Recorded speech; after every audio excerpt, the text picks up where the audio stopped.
Hi hello ನಮಸ್ತೆ ಸ್ನೇಹಿತರೆ, ಹೊಸ ವಿಡಿಯೋಗೆ ಎಲ್ಲರಿಗೂ ಸ್ವಾಗತ. ಇದರ ಐ ಥಿಂಕ್ ಎಲ್ಲ ಚೆನ್ನಾಗಿದ್ರೆ ಅಂದ್ಕೊಳ್ತೀನಿ. ಗೈಸ್, ಇವತ್ತಿನ ವಿಡಿಯೋ ಬಂದುಬಿಟ್ಟು ಬೋರ್ಡ್ ಆಗಿರ್ಬೋದು, ವೈಟ್ ಬೋರ್ಡ್ ಆಗಿರ್ಬೋದು, ಜಾಸ್ತಿ ಯಾವ ಗಾಡಿ ಓಡಿಸ್ತೀವಿ ಅಂತ ಹೇಳಿದ್ರೆ ಜನರಲ್ ಆಗಿ ಡೈಲಿ ಯಾವ ಥರ ಚೆಕ್ ಮಾಡ್ಕೋಬೇಕು, ಏನನ್ನ ಚೆಕ್ ಮಾಡ್ಕೊಳ್ಬೇಕು ಗಾಡೀಲಿ, ಕಾರಲ್ಲಿ, ಆಯಿತಾ. ಸೊ ಅದ್ರ ಬಗ್ಗೆ ಗೊತ್ತಿರತ್ತೆ ಎಲ್ಲರಿಗೂ ಕೂಡ. ಆದರೂ ಕೂಡ ಒಂದಷ್ಟು ಜನಕ್ಕೆ ಗೊತ್ತಿಲ್ಲದಿರೋರಿಗೆ ಈ ಒಂದು ವಿಡಿಯೋ ಯೂಸ್ಫುಲ್ ಆಗುತ್ತೆ ಅಂತ ಅಂದ್ಕೊಂಡು ಈ ಒಂದು ವಿಡಿಯೋನ ಮಾಡ್ತಿರುವಂಥದ್ದು. ಓಕೆನಾ, ಕೊಡ್ತೀನಿ ಯಾವ ರೀತಿ ಚೆಕ್ ಮಾಡ್ಕೋಬೇಕು ಜನರಲ್ ಆಗಿ ಡೈಲಿ ಗಾಡಿನ ಆನ್ ಮಾಡೋದಕ್ಕಿಂತ ಮುಂಚೆ. ಮಾಡ್ಕೊಂಡ್ರೆ ಬೆಟರು. ಬನ್ನಿ ವಿಡಿಯೋ ಶುರು ಮಾಡೋಣ. ವಿಡಿಯೋ ಶುರು ಮಾಡೋದಕ್ಕಿಂತ ಮುಂಚೆ ಚಾನಲ್ನ ಸಬ್ಸ್ಕ್ರೈಬ್ ಮಾಡ್ಕೊಳ್ಳಿ. ನೋಡ್ತಾ ಇದ್ದೀರಾ ಅಂತಂದರೆ ದಯವಿಟ್ಟು ಚಾನಲ್ನ ಸಬ್ಸ್ಕ್ರೈಬ್ ಮಾಡ್ಕೊಂಡು ವಿಡಿಯೋನ ಕೊನೆವರೆಗೂ ನೋಡಿ. ಹಾಗೆ ವಿಡಿಯೋ ಕೊನೆಯಲ್ಲಿ ವಿಡಿಯೋ ಬಗ್ಗೆ ಏನಂತ ಅನ್ನಿಸ್ತು ಅನ್ನೋದನ್ನು ಕಮೆಂಟ್ ಮಾಡೋದನ್ನು ಮರಿಬೇಡಿ ಸ್ನೇಹಿತರೆ. ಬನ್ನಿ ವಿಡಿಯೋನ ಶುರು ಮಾಡೋಣ. ಬಾನೆಟ್ನ ಓಪನ್ ಮಾಡಿ ಇಟ್ಕೊಂಡಿದ್ದೀನಿ, ಕಾಣಿಸ್ತಿರತ್ತೆ ನಿಮಗೆ. ಓಕೆನಾ.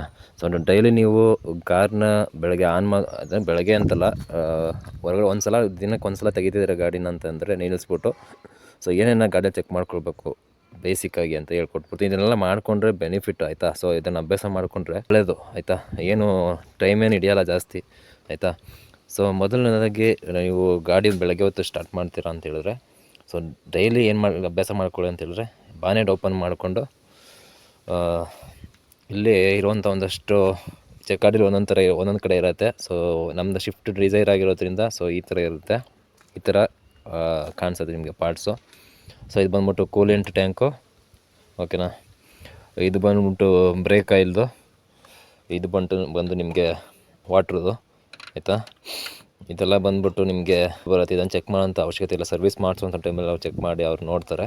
ಬೇಕು ಒಂದು ಸಲ ಚೆಕ್ ಮಾಡ್ಕೊಳ್ಳಿ, ಯಾಕಂದರೆ ಇಲ್ಲ ಲೀಕೇಜ್ ಆಗುವಂಥದ್ದು. ನಂದು ನೋಡಿ ಕ್ಯಾಪ್ ಹೋಗಿದೆ, ಸೊ ಓಕೆನಾ. ಸೊ ಇದು ಸ್ವಲ್ಪ ಲೀಕೇಜ್ ಆಗ್ತಿರುತ್ತೆ ಲೈಟಾಗಿ.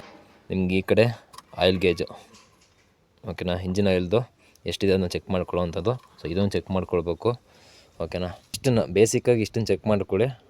ಇಷ್ಟನ್ನು ಚೆಕ್ ಮಾಡಿಕೊಂಡು ಮತ್ತು ಹೊರಡೋಂಥ ಟೈಮ್ನಲ್ಲಿ ಟೈರ್ಗಳದ್ದು ಏರ್ಗಳನ್ನ ಚೆಕ್ ಮಾಡ್ಕೊಳ್ಳಿ, ಓಕೆನಾ. ಎಷ್ಟಿದೆ ಏರು ಏನಾಯ್ತು ಅಂತ ಚೆಕ್ ಮಾಡ್ಕೋಬೇಕು.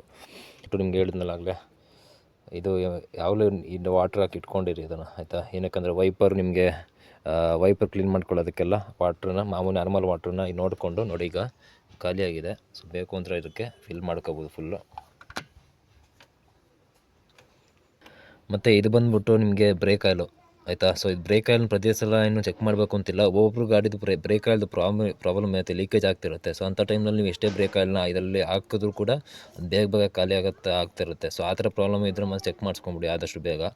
ಇಲ್ಲ ಅಂತ ಹೇಳಿದ್ರೆ ನಿಮ್ಮದು ಒಂದು ಸಲ ಹಾಕಿದ್ರೆ ನಿಮಗೆ ಒಂದು 2-3 ಸರ್ವಿಸ್ ತನಕ ನಿಮಗೆ ಇರುತ್ತೆ. ಅದು ಬ್ರೇಕ್ ಆಯಿಲ್ ಜಾಸ್ತಿ ಯೂಸ್ ಆಗೋದಿಲ್ಲ, ಆಯಿತಾ. ಸೊ ನಂದು ಕೂಡ ಅಷ್ಟೇ, ಆಲ್ಮೋಸ್ಟ್ ಒಂದು 2 ಸರ್ವಿಸ್ ಏನಾಯಿತು. 2 ಸರ್ವಿಸಿಂದ ಕೂಡ ಆವಾಗ ಹಾಕಿರೋ ಬ್ರೇಕಲ್ಲೇ ಇನ್ನೂ ಇರುವಂಥದ್ದು, ಆಯಿತಾ. ಸೊ ಇದನ್ನು ಚೆಕ್ ಒಂದು ಕೂಲೆಂಟು, ಓಕೆನಾ. ಸೊ ಕೂಲೆಂಟು ಅಷ್ಟೇ, ನಿಮಗೆ ಒಂದು ಸಲ ಸರ್ವಿಸ್ ಮಾಡಿಸ್ಬೇಕು ಒಂದ್ಸೆ ಯಾವಾಗಾದರೂ ನೀವು ಕೂಲೆಂಟನ್ನು ಹಾಕ್ಸ್ಕೊಂಡ್ರೆ ಬೆಟರು. ಅದು ಕೂಡ ಒಬ್ಬೊಬ್ಬರು ಲೀಕೇಜ್ ಆಗೋವಂಥ ಪ್ರಾಬ್ಲಮ್ ಇರುತ್ತೆ ಕೆಳಗಡೆ. ಸೊ ಆವಾಗ ಕೂಲೆಂಟ್ ಹಾಕಿದಾಗ್ತಾಗ ಹಂಗೆ ಖಾಲಿ ಆಗಿಬಿಡುತ್ತೆ. ಸೊ ಆವಾಗ ಹಾಕ್ಕೊಳ್ತಾ ಇರ್ಬೇಕು ನೋಡ್ಕೊಂಡು ನೀವು, ಓಕೆನಾ. ಸೊ ಇಂಜಿನೆಲ್ಲ ಜಾಸ್ತಿ ಹೀಟ್ ಆದಾಗ ಇದು ನಿಮಗೆ ವರ್ಕ್ ಆಗುವಂಥದ್ದು. ಸೊ ನೋಡ್ಬೋದು ನಂತರ ಈಗ ಕೂಲೆಂಟು ಆಲ್ಮೋಸ್ಟ್ ಇದರಲ್ಲಿ ಕಾಲುವಾಗ ಕೂಲೆಂಟ್ ಖಾಲಿಯಾಗಿದೆ ಅಷ್ಟೇ. ಸೊ ಇನ್ನೂ ಕೂಲೆಂಟ್ ಇದೆ, ಬೇಕು ಅಂತ ಹೇಳಿದ್ರೆ ಕೂಲೆಂಟ್ ಹಾಕ್ಕೊಳ್ಬೋದು. ಒಂದಷ್ಟು ಜನ ಏನು ಮಾಡ್ತಾರೆ ಅಂದರೆ ಬರೀ ವಾಟ್ರುಗಳನ್ನ ಹಾಕ್ಬಿಡ್ತಾರೆ, ಯಾವುದ್ಯಾವುದೋ ನೀರುಗಳನ್ನ ಹಾಕ್ತಾರೆ, ಕೂಲೆಂಟ್ ಹಾಕ್ಕೊಳ್ಳೋದಕ್ಕೆ ಹೋಗೋಲ್ಲ. ಆ ಥರ ಮಾಡೋಕ್ಕೆ ಹೋಗ್ಬಿಡಿ. ನಿಮ್ಮ ಡಿಸ್ಟಿಲ್ ವಾಟ್ರ್ ಬರುತ್ತೆ, ಅದನ್ನು ಹಾಕ್ಕೊಳ್ಳಿ. 60% ಕೂಲೆಂಟು ಇಲ್ಲ 40% ಡಿಸ್ಟಿಲ್ ವಾಟ್ರು. ಸೊ ಆ ಥರ ಹಾಕ್ಕೊಂಡು ಆ ರೇಷಿಯೋದಲ್ಲಿ ಹಾಕ್ಕೊಂಡು ಯೂಸ್ ಮಾಡಿ, ಓಕೆನಾ. ಬರೀ ವಾಟ್ರನ್ನೇ ಹಾಕ್ಕೊಂಡು ಒಬ್ಬರು ಇಟ್ಕೊಂಡಿರ್ತಾರೆ, ಬರೀ ವಾಟ್ರುಗಳನ್ನೇ ಹಾಕಿರ್ತಾರೆ, ಅದ್ರ ಕೂಲೆಂಟ್ ಇರೋದಿಲ್ಲ. ಸೊ ಅದೇನು ಪ್ರಯೋಜನ ಆಗೋದಿಲ್ಲ, ಆಯಿತಾ. ಸೊ ಇನ್ನು ಬಂದುಬಿಟ್ಟು ಇದೆಲ್ಲ ನಿಮಗೆ ಏರ್ ಫಿಲ್ಟ್ರು. ಸೊ ಇದನ್ನು ಅಷ್ಟೇ ನಿಮಗೆ ಚೇಂಜ್ ಮಾಡಿಸುವಂಥದ್ದು. ಮತ್ತು ನಿಮಗೆ ಕಾಣಿಸ್ತಿರುತ್ತೆ ಸೈಡಲ್ಲಿ, ಈ ಕಡೆ ಸೈಡಲ್ಲಿ ಒಂಥರ ನಿಮಗೆ ಬ್ಯಾಗ್ ಥರ ಕಟ್ಟಿದ್ದೀನಿ, ಓಕೆನಾ. ಈ ಕಡೆ ಕಾರ್ನರಲ್ಲೂ ಕೂಡ ನಾನು ಇಲ್ಲಿ ಬ್ಯಾಗ್ ಥರ ಕಟ್ಟಿದ್ದೀನಿ, ಕಾಣಿಸ್ತಿದೆಯಾ. ಸೊ ಇದೇನಪ್ಪ ಅಂತ ಹೇಳಿದ್ರೆ ಇಲ್ಲಿ ಕಟ ಇರುತ್ತೆ ಒಬ್ಬೊಬ್ರಿಗೆ ಅಂತೆಲ್ಲ ಇರುತ್ತಲ್ಲ, ಸೊ ಗಾಡೀಲಿ.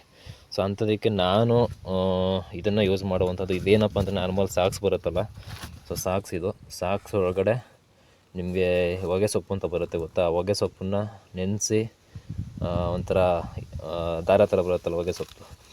ಸೊ ಅದನ್ನು ಇದರಲ್ಲಿ ನೆನೆಸಿ ಇದರಲ್ಲಿ ಹಾಕಿ ಇಟ್ಟಿರುವಂಥದ್ದು. ಸೊ ಇದನ್ನು ಏನಕ್ಕೆ ಆ ಸ್ಮೆಲ್ಗೆ ಇಲ್ಲಿ ಅಥವಾ ಏನಾದರೂ ಕೂಡ ಒಳಗಡೆ ಬರೋದಿಲ್ಲ, ಜಿಲ್ಲೆ ಆ ಥರದ್ದು ಅಂತ. ಸೊ ಈ ಕಡೆಗೊಂದು ಕಟ್ಟಿದ್ದೀನಿ, ಅದು ಬಿಟ್ಟರೆ ಈ ಕಡೆಗೊಂದು ಕಟ್ಟಿರುವಂಥದ್ದು, ಆಯಿತಾ. ಮತ್ತು ದಿನ ಬೆಳಗ್ಗೆ ಹೊತ್ತು ಇದು ಅಭ್ಯಾಸ ಮಾಡಿಕೊಂಡ್ರೆ ಏನೂ ಆಗೋಲ್ಲ, ಆಯಿತಾ. ಏನು ಗಂಟೆನೂ ಹೋಗೋದಿಲ್ಲ. ಸೊ ಇದು ಇಂಜಿನ್ ಆಯಿಲು ಗೇಜು ಚೆಕ್ ಮಾಡ್ಕೊಳ್ಳಿ ತೆಗೆದುಬಿಟ್ಟು. ಸೊ ನೋಡಿ ಈ ಕಡೆ ಇರುತ್ತೆ, ಸೊ ಎಲ್ಲೋ ಕಲರ್ ಇದೆಯಲ್ಲ, ಸೊ ಇದನ್ನು ಜಸ್ಟ್ ಹಿಂಗೆ ಎಳೆದ್ರೆ ಈ ಥರ ಬರುತ್ತೆ, ಓಕೆನಾ. ಸೊ ನಿಮಗಿಲ್ಲಿ ಗೊತ್ತಾಗುತ್ತೆ. ಗೊತ್ತಾಗಿಲ್ಲ ಅಂತಂದರೆ ಒಂದು ಬಟ್ಟೆ ತೊಗೊಂಡು ನೀಟಾಗಿ ಕ್ಲೀನ್ ಬಟ್ಟೆ ತೊಗೊಂಡು ಇದನ್ನು ಒರೆಸ್ಕೊಳ್ಳಿ. ಒರೆಸ್ಕೊಂಡು ತಿರ್ಗಾ ಹಿಂಗೆ ಹಾಕ್ಬಿಟ್ಟು ತಿರ್ಗಾ ಹಿಂಗೆ ಚೆಕ್ ಮಾಡಿ. ಸೊ ಚೆಕ್ ಮಾಡಿದಾಗ ನಿಮಗೆ ಇಲ್ಲಿ ಕಾಣಿಸ್ಬೇಕು, ಇಲ್ಲಿ ಏನು ಲೈನ್ ಕಾಣಿಸ್ತಿದೆ ಗೈಸ್, ಆಯಿತಾ. ಸೊ ಈ ಲೈನ್ ತನಕ ಆಯಿತಾ, ಲೈನಿನ ಮೇಲ್ಗಡೆಗೆ ಇರಬೇಕು ಇದು ಆಯಿಲು, ಆಯಿತಾ, ಟಚ್ ಆಗ್ತಿರ್ಬೇಕು. ಸೊ ಅವಾಗ ಏನು ಪ್ರಾಬ್ಲಮ್ ಇಲ್ಲ ಅಂತೇಳಿ ಆಯಿತಾ, ಓಕೆನಾ. ಅದು ಲೈನ್ಗಿಂತ ಕೆಳಗಡೆ ಇದೆ ಅಂತೇಳಿದ್ರೆ ನಿಮ್ಗೆ ಒಂದು ಲೈನ್ ಕಾಣಿಸ್ತಿರುತ್ತೆ ಅಂತ ಅಂದ್ಕೊಳ್ತೀನಿ. ಬ್ಲರ್ ಆಗ್ತಿದೆಲ್ಲ,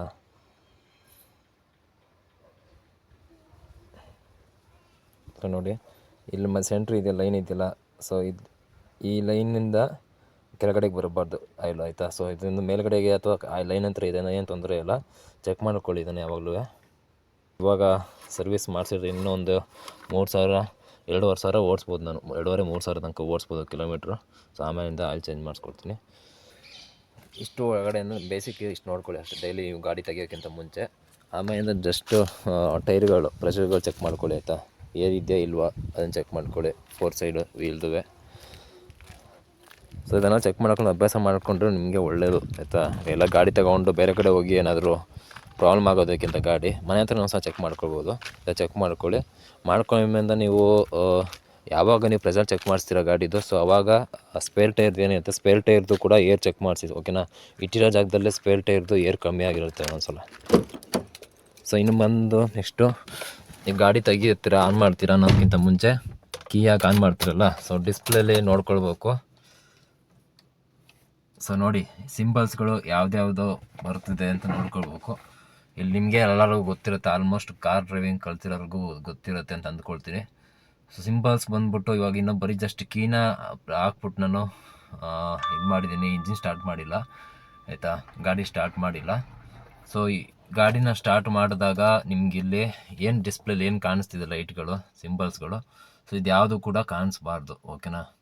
ಗಾಡಿ ಮೂವ್ಮೆಂಟ್ ಇರೋಂಥ ಟೈಮಲ್ಲಿ ಅಥವಾ ಗಾಡಿ ಆನ್ ಆಗಿರುವಂಥ ಟೈಮ್ನಲ್ಲಿ ಏನು ಬರಬೇಕು ಅಂತ ಹೇಳಿದ್ರೆ, ಈ ಬ್ಯಾಟ್ರಿದು ರಿಮೂವ್ ಆಗಬೇಕು, ಈ ಆಯಿಲ್ ಸಿಂಬಲ್ ಇದೆ ಇದು ಹೋಗಬೇಕು, ಬ್ರೇಕ್ ಇದೆಯಲ್ಲ ಇದು ಹ್ಯಾಂಡ್ ಬ್ರೇಕ್ ಇದು ಹೋಗಬೇಕು, ಆಯಿತಾ. ಸೊ ಇದು ಕೂಡ ಹೋಗ್ಬೇಕು. ಸೀಟ್ ಬೆಲ್ಟು ಅಂತಿರುತ್ತೆ, ಇದು ಇದ್ರೆ ಪರವಾಗಿಲ್ಲ. ನೀವು ಸೀಟ್ ಬೆಲ್ಟ್ ಹಾಕಿದರೆ ಬರೋಲ್ಲ, ಸೀಟ್ ಬೆಲ್ಟ್ ಹಾಕಿಲ್ಲ ಅಂದಕ್ಕೆ ಮೂವಿಂಗ್ಸಲ್ಲಿ ತೋರಿಸೋದು ಇದು ನಾರ್ಮಲ್ಲು. ಇದೆಲ್ಲ ಕೂಡ ಹೋಗುತ್ತೆ. ಏನು ಸಿಂಬಲ್ಸ್ ಇರಬಾರ್ದು ಗೈಸ್, ಆಯಿತಾ, ಏನು ಸಿಂಬಲ್ಸ್ ತೋರಿಸ್ಬಾರ್ದು. ಸೊ ಇದನ್ನು ಚೆಕ್ ಮಾಡ್ಕೊಳ್ಳಿ. ಸೊ ಈಗ ಆನ್ ಮಾಡ್ತೀನಿ ನೋಡಿ ಗಾಡಿ.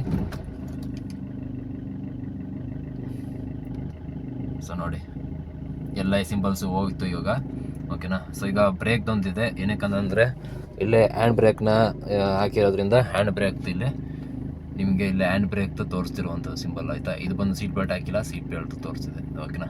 ಸೊ ಇಷ್ಟು ಏನು ತೊಂದರೆ ಇಲ್ಲ. ಇನ್ನು ಮಿಕ್ಕಿದ ಯಾವ ಸಿಂಬಲ್ ಕೂಡ ಮೂವಿಂಗಲ್ಲಿ ಇರ್ಬೇಕಾದ್ರೆ, ಗಾಡಿ ಮೂವಿಂಗ್ಸಲ್ಲಿ ಇರ್ಬೇಕಾದ್ರೆ ಬರಬಾರ್ದು, ಅದಕ್ಕೆ ಆ ಥರ ಏನೋ ಒಂದೊಂದು ಯಾವುದೋ ಒಂದು ಸಿಂಬಲ್ಸ್ ಇದೆ ಅನ್ನೋದು ಹೋಗಿ ತೋರಿಸ್ಕೊಳ್ಳಿ, ಓಕೆನಾ. ಹಂಗೆ ಬಿಡಬೇಡಿ. ಚಿಕ್ಕದಾಗಿದ್ದಾಗ ಕಾರ್ ಸರ್ವಿಸ್ಗಳನ್ನ ಪ್ರಾಬ್ಲಮ್ಗಳಿದ್ದಾಗ ಮಾಡಿಸ್ಕೊಡ್ಬೇಕು. ಅದನ್ನು ದೊಡ್ಡದಾಗಿ ಬಿಟ್ಟರೆ ಖರ್ಚುಗಳು ಜಾಸ್ತಿ ಆಗುತ್ತೆ. ಗಾಡಿ ಮೇಂಟೈನ್ ಮಾಡೋದು ಅಷ್ಟು ಈಸಿ ಅಲ್ಲ, ಆಯಿತಾ. ಸೊ ಇದನ್ನೊಂದನ್ನು ಚೆಕ್ ಮಾಡ್ಕೊಳ್ಳಿ ಗೈಸ್, ಆಯಿತಾ. ನೋಡಿದ್ರಲ್ಲ, ಐ ಥಿಂಕ್ ನಿಮ್ಗೆಲ್ಲರಿಗೂ ಒಂದು ವಿಡಿಯೋ ಯೂಸ್ಫುಲ್ ಆಗಿರುತ್ತೆ ಅಂತ ಅಂದ್ಕೊಳ್ತೀನಿ. ಸೊ ಇಲ್ಲ ಎಲ್ಲರಿಗೂ ನ್ಯಾಚುರಲ್ ಎಲ್ಲರಿಗೂ ಗೊತ್ತಿರುತ್ತೆ. ಒಂದಷ್ಟು ಜನಕ್ಕೆ ಈಗ ನ್ಯಾಚುರಲ್ ಅಂತ ಹೇಳೋಕ್ಕಂದ್ರೆ ಸ್ಟಾರ್ಟಿಂಗ್ ಕಾರ್ ತೊಗೊಂಡಾಗ ಕಾರ್ ಬಗ್ಗೆ ಅಷ್ಟು ಐಡಿಯಾ ಕಲ್ತಿದ್ದೆ ಅಷ್ಟೇ. ಸೊ ಅವಾಗ ಕಾರ್ನ ಸ್ಟಾರ್ಟಿಂಗ್ ಡ್ರೈವಿಂಗ್ ಮಾಡೋಂಥ ಟೈಮ್ನಲ್ಲಿ ನನಗೆ ಗೊತ್ತಿರಲಿಲ್ಲ ಯಾವ್ಯಾವ ಸಿಂಬಲ್ ಏನಕ್ಕೆ ಡಿಸ್ಪ್ಲೇ ಏನು ತೋರಿಸೋ ನಿಮ್ಮ ಸಿಂಬಲ್ಲು. ಸೊ ಒಂದಷ್ಟು ಜನಕ್ಕೆ ಕಾರ್ ಓಡ್ಸೋಕೆ ಬಂದರೂ ಕೂಡ ಅವ್ರಿಗೆ ಒಂದಷ್ಟು ಜನಕ್ಕೆ ಅದು ಸಿಂಬಲ್ಸ್ ಯಾವ್ಯಾವ ಸಿಂಬಲ್ಸ್ ಏನೇನು ಬಂದರೆ ಏನೇನು ಪ್ರಾಬ್ಲಮ್ ಆಗಿದೆ ಅಂತ ಗೊತ್ತಿರೋದಿಲ್ಲ. ಒಂದಷ್ಟು ಜನಕ್ಕೆ ಯಾವ ಥರ ಕೂಲೆಂಟ್ ಎಲ್ಲ ಹಾಕೋದಂತ ನನಗೆ ಗೊತ್ತಿರಲ್ಲ. ಒಂದಷ್ಟು ಜನಕ್ಕೆ ಗೊತ್ತಿರುತ್ತೆ, ಒಂದಷ್ಟು ಜನಕ್ಕೆ ಗೊತ್ತಿರೋದಿಲ್ಲ. ಸೊ ಗೊತ್ತಿಲ್ಲ ಅನ್ನೋರಿಗೆ ಮಾತ್ರ ಈ ಒಂದು ವಿಡಿಯೋನ ಮಾಡಿರೋವಂಥದ್ದು. ಐ ಥಿಂಕ್ ಎಲ್ಲರಿಗೂ ಒಂದು ವಿಡಿಯೋ ಯೂಸ್ಫುಲ್ ಆಗುತ್ತೆ ಅಂತ ಅಂದ್ಕೊಳ್ತೀನಿ. ಸೊ ಬರೋ ದಿನಗಳಲ್ಲಿ ಸ್ನೇಹಿತರೆ ಡಿಸ್ಪ್ಲೇಲಿ ತೋರಿಸಿದ ಸಿಂಬಲ್ಸು, ಸೊ ಆ ಸಿಂಬಲ್ಸು ಯಾವ್ಯಾವ ಸಿಂಬಲ್ಸ್ ಬಂದರೆ ಏನೇನು ಪ್ರಾಬ್ಲಮ್ ಆಗುತ್ತೆ, ಯಾವ್ಯಾವ ಸಿಂಬಲ್ಸ್ ಏನೇನ ಅಂದರೆ ಹೇಳತ್ತೆ ಅನ್ನೋದನ್ನು ನೀವು ಪರ್ಟಿಕ್ಯುಲರ್ ಆಗಿ ಆ ಒಂದು ವಿಡಿಯೋ ಬೇಕು ಅಂದರೂ ಕೂಡ ಆ ಒಂದು ವಿಡಿಯೋನು ಕೂಡ ಮಾಡಾಕ್ತೀನಿ. ನೀವು ಯಾವ್ದು ಕಮೆಂಟ್ ಮಾಡಿ ತಿಳಿಸಿ ಗೈಸ್, ಯಾವ ಡಿಸ್ಪ್ಲೇ ಬರುವಂಥ ಸಿಂಬಲ್ಸ್ ಬಗ್ಗೆ ಸಂಪೂರ್ಣವಾಗಿ ಅದ್ರ ಬಗ್ಗೆ ಡೀಟೇಲ್ ವಿಡಿಯೋ ಬೇಕು ಅಂತ ಹೇಳಿದ್ರೆ, ಸೊ ಅದನ್ನು ಕೂಡ ಮಾಡಿ ನಿಮ್ಗೆ ಡೀಟೇಲ್ ಆಗಿ ಯಾವ ಸಿಂಬಲ್ ಏನೇನಕ್ಕೆ ಬರುತ್ತೆ ವಿಡಿಯೋ ಮಾಡಿ ತೋರಿಸ್ತೀನಿ. ಐ ಥಿಂಕ್ ಈ ವಿಡಿಯೋ ನಿಮ್ಗೆಲ್ಲರಿಗೂ ಯೂಸ್ಫುಲ್ ಆಗಿರುತ್ತೆ ಅಂತ ಅಂದ್ಕೊಳ್ತೀನಿ ಗೈಸ್.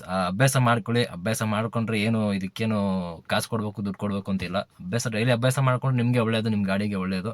ಆಯ್ತಾ, ಇವತ್ತಿನ ಒಂದು ವಿಡಿಯೋನ ಇಲ್ಲಿಗೆ ಎಂಡ್ ಮಾಡ್ತೀನಿ. ಮತ್ತೆ ಇನ್ನೊಂದು ಹೊಸ ವಿಡಿಯೋ ಸಿಗೋಣ ಸ್ನೇಹಿತರೆ. ಅಲ್ಲಿಗೆ ಸಿಗೋಣ. Take care. ಸಿಯಾ, ಬೈ ಬಾಯ್.